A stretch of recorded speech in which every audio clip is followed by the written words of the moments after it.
ku danna subscribe kara ku danna ƙararrawa ta yadda za ku rika samun shirye-shiryen mu a kan lokaci, haɗi da danna liking, sharing da kuma comment. Mun gode.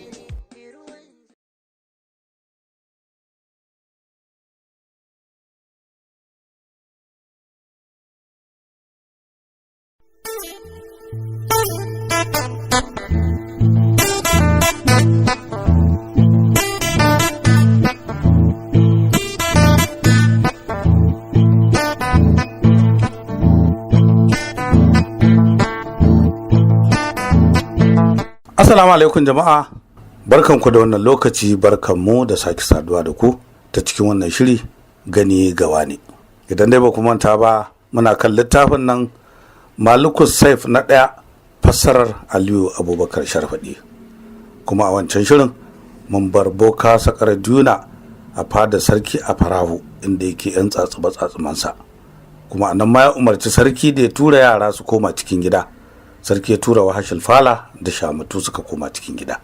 Sai Boka ya sake buga rairayi ya duba, sai ya ga ai ita wannan yarinya Shamatu wanda zai aure ta farin mutum ne, kuma shine wanda zai mulki duniya. Saboda haka sai ya zargi ko Wahashil Fala ne. Sai ya fusata ya ce da sarki a Farahu ya zama dole ya kashe wannan yaro Wahashil Fala. In kuma ya ki, to zai aika da dan uwansa Boka Sakardisa ya ga sarki cewa ya aje wani farin mutum a ƙasarsa wanda kuma in ya taso duk zai hallaka su ya mayar da wasu su bayi. Nan muka dakata a wancan shirin, kuma halin yanzu za mu ci gaba. Boka ya ƙara da cewa kaga ko idan sarki ya ji wannan labari to labudda zai hallaka ka kai da jama'ar wannan birni. Da sarki a Farahu ya ji wannan magana ta Boka Sakarduna, kuma ya tuna matsayin bokan na agun babban sarki, sai sallalle zai aikata wannan abu da ya faɗa. Sai ce da Boka Sakarduna, na ji wannan magana taka kuma na yadda, amma ba zan iya kashe wannan yaro ba, sai dai kawai zan raba shi da wannan ƙasa ta mu. Da Boka ya ji wannan magana sai yadda da abin da sarki a Farahu ya ce. A wannan lokaci sai sarki a Farahu ya tura Wahashil Fala can wani birni wanda ake kira Ziyada. Ya aike wa da wani sadauki shi, wannan sadauki ana kiransa a Ɗanɗamu. Ya ce a koya masa dabarun yaƙi. Shi wannan sadauki a Ɗanɗamu a wannan lokaci duk faɗin yankin Habasha babu sadauki kamar sa. Kai har ta kai ta kawo duk sarakunan ƙasashen Habasha suna tsoronsa. Nan kuma a duwar Boka Sakarduna, duk da cewa an ɗauke Wahashil Fala, hankalinsa bai kwanta ba.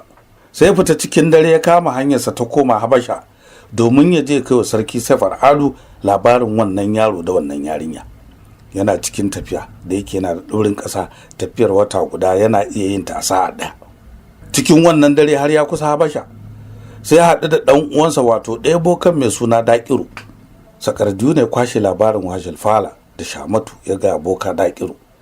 Da Boka Daƙiru ya ji wannan labari sai ya bugi ƙasa, wani bakin aljani ya fito. Boka Daƙiru ya umarce shi da ya tafi ƙasar Duwar ya je ya ɗauke Shamatu ya sarki a Fara'u. Aljani ya amsa ya tafi. Shi wannan bakin aljani sunansa Mubtadi'u. Dama al'adarsa kenan kwashe 'ya'yan sarakuna mata ya kai su kan wani tsauni inda ya gida. Bayan tafiyar aljanin sai Boka Daƙiru ya ce to ai wannan yarinya ita ce sababin da yaron zai sake dawo mana. To kaga yanzu idan wannan aljanin ya ɗauke ta ya halaka ta, shi kenan mun huta. Suka yi dariya ta keta dukkaninsu. Boka Sakarduna ya ce to ni yanzu bari in koma ƙasar Duwar domin daga yadda wannan al'amari zai kasance. Suka rabu, Boka Daƙiru ya koma Habasha, Boka Sakarduna kuma ya koma Duwar. Da komawarsa Duwar sai iske bakin aljannan nan Mubtadi'u yana tsaye a bakin kofar birnin. Da zuwan Boka sai daka aljannan nan tsawa ce ka shiga mana ka ɗauke ta, me kake jira? Aljannan nan ya ga Boka cewa ai shi wannan birnin yana da wani kafi wanda ya hana ni samun ikon shigarsa har sai nan da wata uku masu zuwa. Boka ya bakin cikin jin wannan magana ta aljani, amma dole haka ya sallama Mubtadi'u, ya kuma umarce shi da cewa idan wa'adin ya cika to ya zo ya ɗauki wannan yarinya Shamatu. Boka ya shiga cikin birni, shi kuma aljani ya tafi. Can kuma a ƙasar Ziyada, Wahashil Fala yana ta koyon yaƙi wajen sadauki a Ɗanɗamu. Nan da na ya ƙware wajen sanin dabarun yaƙi da iya sarrafa makami kowanne iri da kuma iya wasa da doki. A Ɗanɗamu tun lokacin da ya fara koya Wahashil Fala yaƙi yake mamakin irin juriya da ƙarfin da yake da shi.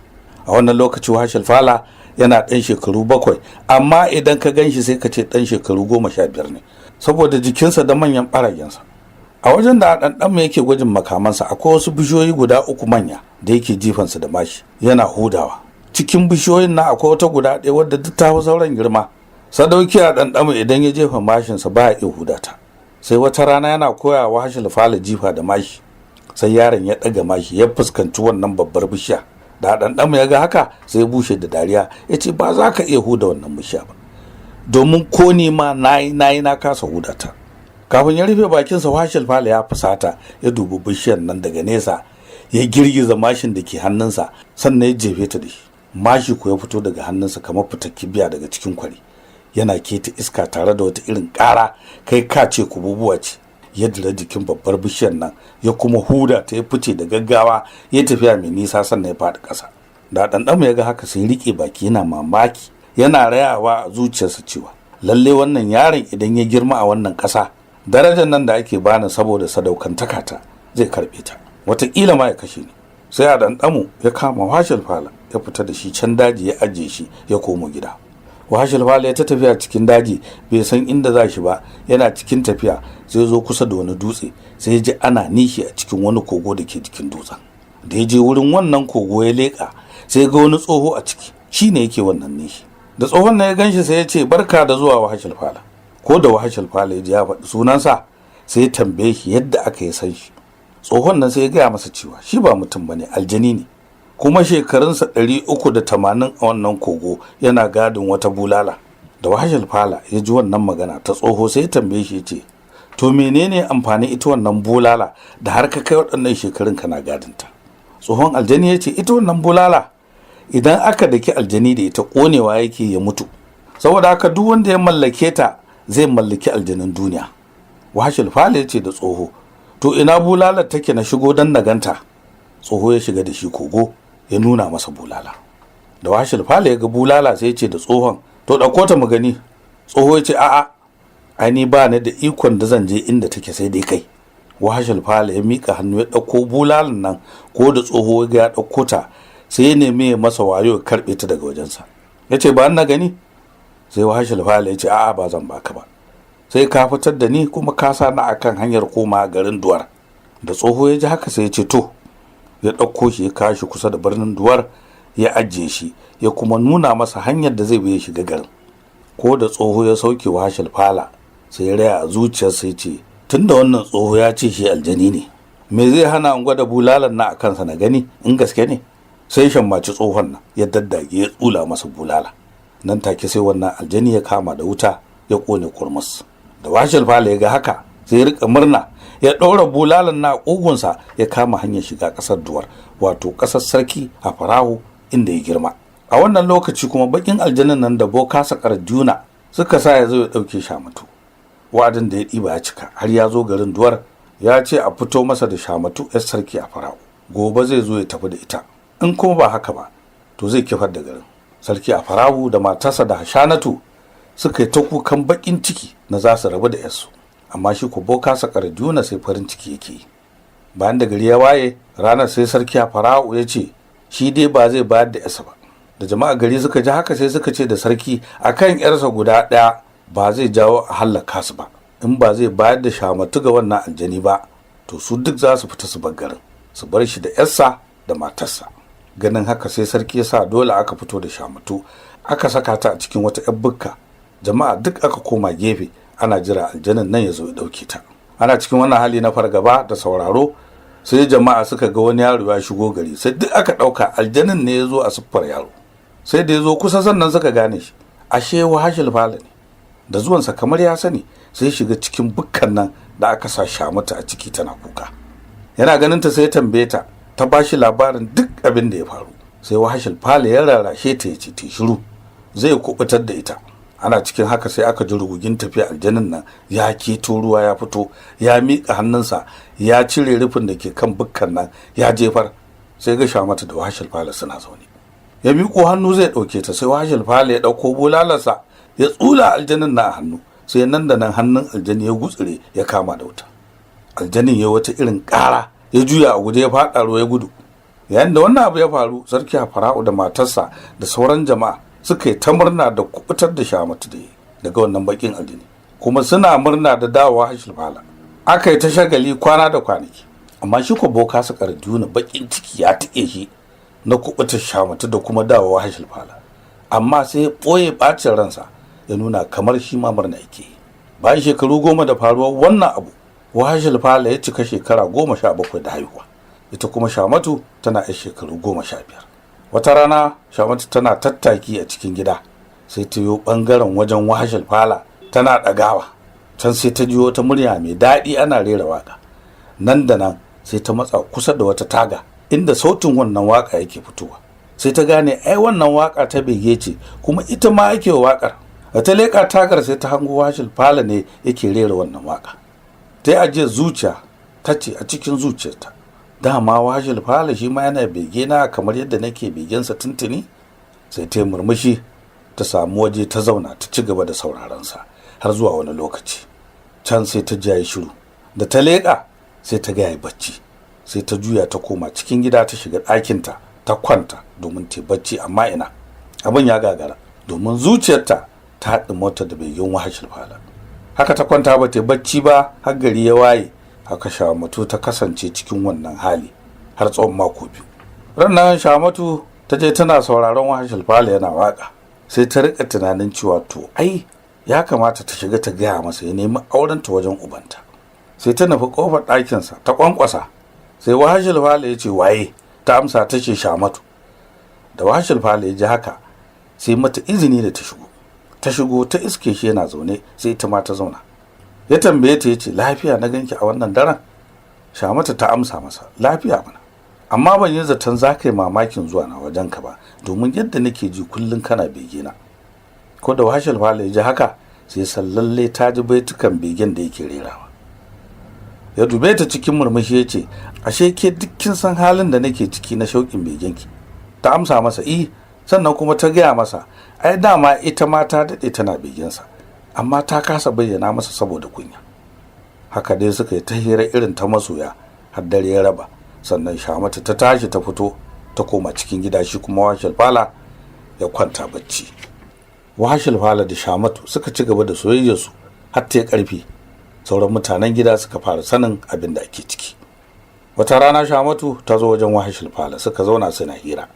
Sai Shamatu ta zauna kusa da Wahashil Fala, sai ya miƙe tsaye ya matsa daga kusa da ita, ya ɓata ransa. Sai ta tambaye shi ta ce ya abin bege na, me yasa kake guduna, ko ba ka so na ne? Da Wahashil Fala ya ji wannan magana daga wajen Shamatu sai ya ce mata ai ni ba na nufin yin wasa da ki in ba auren ki ne ba, domin ni a gani na wannan bai kamata ba. Da ta ji wannan bayani nasa sai ta murmushi ta ce gaskiya ne, to amma me zai hana gobe idan ka fita fada ka nemi aure na a wajen ubana? Da Wahashil Fala ya ji ta bashi wannan dama sai murmushi ya ce to gobe zai aikata hakan, tunda dai kin yadda zaki aure ni. Suka ci gaba da hira har dare ya raba.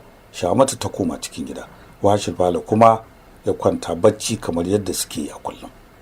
Gari na wayewa Wahashil Fala ya shirya ya fito fada ya zauna kusa da sarki, ana ta fadanci. Yana so ya faɗi maganar da suka yi jiya da Shamatu game da neman aurenta, amma saboda ganin yawan jama'ar da ke fada sai kunya ta hana shi, har aka tashi daga fadanci bai faɗa ba, ya koma cikin gida.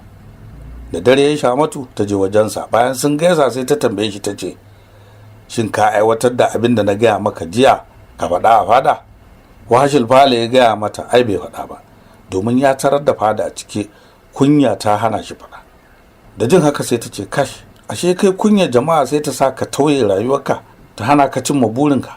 Ta ce ai kawai gobe idan ka je ka faɗa. Ta yi ta ƙarfafa masa gwiwa da cewar idan ya fita wajen fadanci gobe ya faɗa sarki abin da ke ransa, kada ya ji nauyin kowa.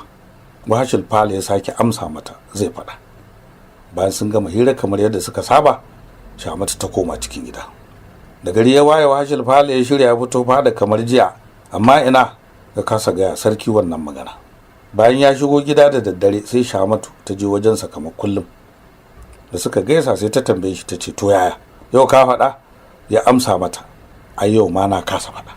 Ko da Shamatu ta ji haka sai ranta ya ɓaci har ta fara hawaye. Shi kuma ganin haka sai rika rarrashinta yana cewa ai gobe ya zama lalle ya faɗa, kada ta damu.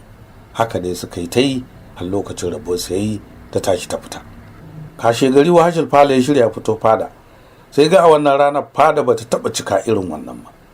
da ya ga haka da shigarsa sai ya haɗe fuska ya ɓata rai, ya je wajen da ya saba zama ya tsaya a wajen, amma bai zauna ba har zuwa wani lokaci. Can sai sarki Farawo ya fahimci lallai akwai wani abu da ke damun Wahashil Fala, sai tambaye shi, ya ɗana, ya yau na ganka ba kamar yadda na saba ganin ka ba, me ya faru gare ka? Wahashil Fala ya amsa sarki da cewa, ni ba wani abu bane ya dame ni, illa kawai so nake ka aura min Shamatu. Da jin wannan magana sai hankalin boka Sakarduna ya tashi, ransa ya ɓaci, fuskarsa ta duhu, ya dubi sarki Farawo ya ce, shi kenan ga abin da muke gudu nan ka jawo mana. Ko da sarki Farawo ya ji wannan magana da boka Sakarduna ya yi akan magana da Wahashil Fala ya faɗa, sai ya ji tsoron kada bokan nan ya je ya kulla masa wani makirci a wajen babban sarki. Sai ya dabara ya ce da Wahashil Fala, ai wannan ba wani abin da za ka damu kanka ba ne, domin ku kai ne wanda ka cancanci ka aure ta, ko don saboda kubutar da ita da kai daga sharrin bakin aljannan nan Muftadihu. Na riƙe ka ɗa ne a wajena, ni ne waliyinka, ita kuma Shamatu na wakilta boka Sakarduna ya zama waliyinta. Saboda haka yanzu a wajensa za mu nemi auren. Ko da boka Sakarduna ya ji an danka lamarin aure a hannunsa, sai ya murmushi yana rayawa a zuciyarsa ya samu hanya mai sauƙi ta halaka Wahashil Fala. Sarki Farawo ya dubi boka Sakarduna ya ce, yaro yana neman auren yarinya, menene dukiyar aurenta? Boka ya dariya ya ce, ka san neman auren 'ya'yan ƙasaitattun sarakuna irinka yana da tsada sosai, to mu yanzu ba dinare ko jauhari muke da bukata ba. Abu na farko da muke bukata a matsayin dukiyar auren Shamatu shine je ya zo mana da kan ɗan fashin nan mai suna Sa'adunan Zanji. Wannan shine abu na farko da muke bukata. Ko da sarki ya ji wannan bukata ta boka sai girgiza kai, domin ya san Wahashil Fala ba zai iya yaƙi da wannan ɗan fashi ba, balle har ya zo da kansa.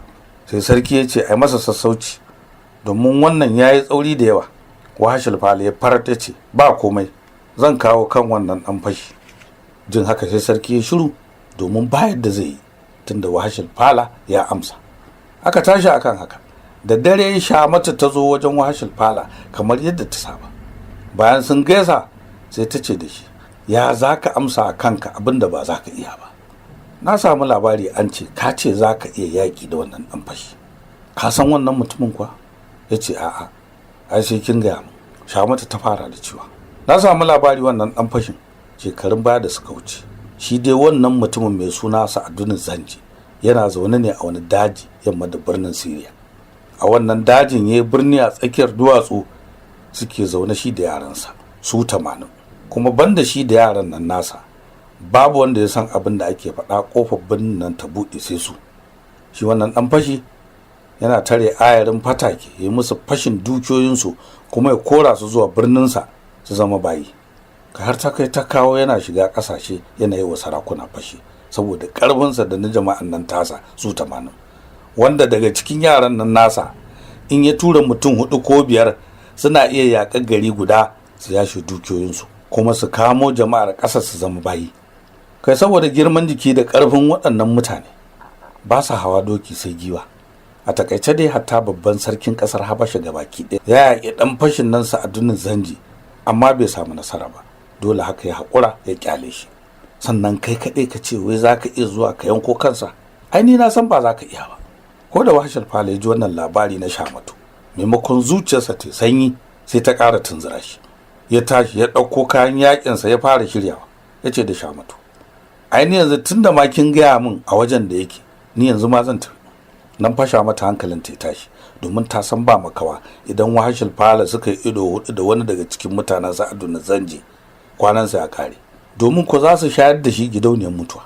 Saboda haka ta tararashinsa akan kar ya tafi, amma ina zuciyar maza ta motsa. Can da ta fahimci ba shi da alamar fasawa, su nemi ya yadda su tafi tare da ita. Ya ce a'a, shi san bai yadda ba. Da ya gama shirinsa tsaf suka yi sallama ya hau dokinsa ya kama hanya cikin daren ya tafi. Ya yi ta tafiya har ya fita daga ƙasar Duwar, ya nutsa cikin daji yana tafiya. Can yana cikin tafiya ya fito wani ɗan fili cikin daji, sai ga wani sadauki akan doki ya yi shirin yaƙi ya nufo shi a sukwane, ga takobi zara a hannunsa. Nan da nan Wahashil Fala ya zare nasa. Wannan sadaukin yayyo kan Wahashil Fala yana gurnani kamar zakin da ke jin yunwa ya hango nama. suka kama sare-sare, kowa yana kai kowa sara, suka yi ta yi har gari ya waye, rana ta fito. Wani daren ya sake, suna cikin yaƙi sai Wahashil Fala ya fusata, ya miƙa hannu ya fusgo sadaukin nan daga doki, ya murɗe shi, ya buga shi da ƙasa, ya zaro wata wuƙa daga jikin ɗamararsa zai yanka wannan sadauki. Ko da sadaukin ne ya ji Wahashil Fala ya masa riƙon tsauri kuma yana ƙoƙarin halaka shi, sai wuf ya yaye rufin mayanin da yake fuskarsa. Sai Wahashil Fala ya ga ashe Shamatu ce suke yaƙi da ita, ba wani barde ba ne. Ko da ya ga haka sai sauri ya ɗaga ta ya tambaye ta, me yasa kika yi min haka? Na yi maka haka ne domin na jarraba jarumtakarka, na ga ko za ka iya tunkara Sa'adunan Zanji ko a'a. Yanzu na tabbatar da cewa lallai kai jarumi ne, to amma ina so ka yarda na bi ka mu tafi tare. Ko da Wahashil Fala ya ji cewar Shamatu tana na akan san biyan bukatarta na san tafiya tare da shi, sai shi kuma ya sake nanata mata rashin yardarsa da cewar san ba zai yi ba za ki bi ni ba. Shamatu ta yi ta shawo kansa amma yaki. Wannan abu ya bata mata rai, har ta yi masa mugun baki cikin fushi ta ce, to in Allah yarda ni zan zama sababin kubutarka daga wani haɗari da zaka shiga a wannan tafiyar. Bayan wannan magana ta sai ta kaɗa linzamin dokinta, ta juya ta kamar ta koma gida.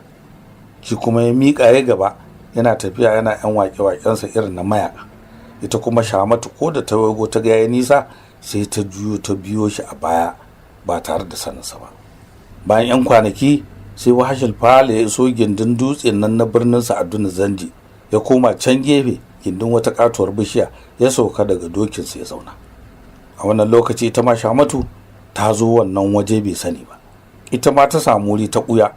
Can zuwa wani lokaci sai suka ji mutane sun nufo wurin dutsen nan suna ihu. Jim kaɗan sai suka ga ashe wasu mutanen Sa'adunan Zanji ne, su uku suka koro wasu mutane da yawa da dabbobi.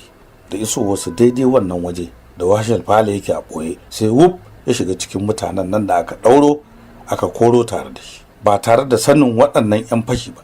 Haka ita ma Shamatu ta shiga cikin wannan ayari na kamammu ba tare da sanin kowa ba, har Wahashil Fala. Da suka karasa dab da dutsen nan, sai ɗaya daga cikin mutanen Sa'adunan Zanji ya wasu maganganu kalma 4, sai dutsen nan ya tsage, suka shiga cikin birni. Da shigarsu sai suka tsayar da kamammun nan, su kuma mutanen Sa'adunan Zanji suka hawa wata matattakala suka yaye sama. Jim kaɗan sai Wahashil Fala ya tashi ya nufi wannan matattakala, ya taka ta farko, ya kuma miƙa ƙafa zuwa ta biyu. Daga takawarsa sai ta buɗe ya rufta ciki, wasu wuƙaƙe guda biyu masu tsananin kaifi gariyo suka taho za su raba shi biyu. Nan da nan sai Shamatu ta rugo da gudu ta riƙe shi, ta yi wuf ta jawo shi waje. Ko da ya ganta sai ya tambaye ta, Shamatu ya aka kika zo nan? Ta kwashe labari kaf ta gaya masa. Da ya ji sai ya ce, to shikenan, gashi na addu'a kitaci. Sai Shamatu ta ce, ai ta wannan matattakalar idan ka taka ɗaya lafiya, to idan ka taka ta sama sharri ce, sai ka taka ta samanta sannan za ka wuce. Haka kuwa yi har suka hau can sama. Da suka hau sai suka ga wata ƙatuwar ƙofa ta ƙarfe. Wahashil Fala ya nufe ta, ya leƙa sai hango wani baƙin mutum ƙato mai manyan idanuwa jajaye kamar garwashin wuta, gashi da ƙaton hanci kamar gwangwani, da ƙaton kai kamar mangala, da manyan labba kamar gugan fata, yana zaune akan wani gado. A gefensa na dama akwai sadaukai 40, haka gefensa na hagu.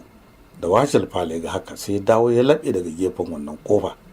Ita kuma Shamatu tana tsaya bayansa, sai ta ce da Wahashil Fala, shi wannan mutum na tsakiya mummunan nan shi ne Sa'adunan Zanji. Nan za mu dakata sai shiri na gaba idan Allah ya kai mu. A madadin wanda ya fassara wannan littafi, Maliku Saif ɗan Ziyazanin na ɗaya, wato Aliyu Abubakar Sharfaɗi, Muhammad Umar Kai Gama da na gabatar nake muku sallama, ku huta lafiya.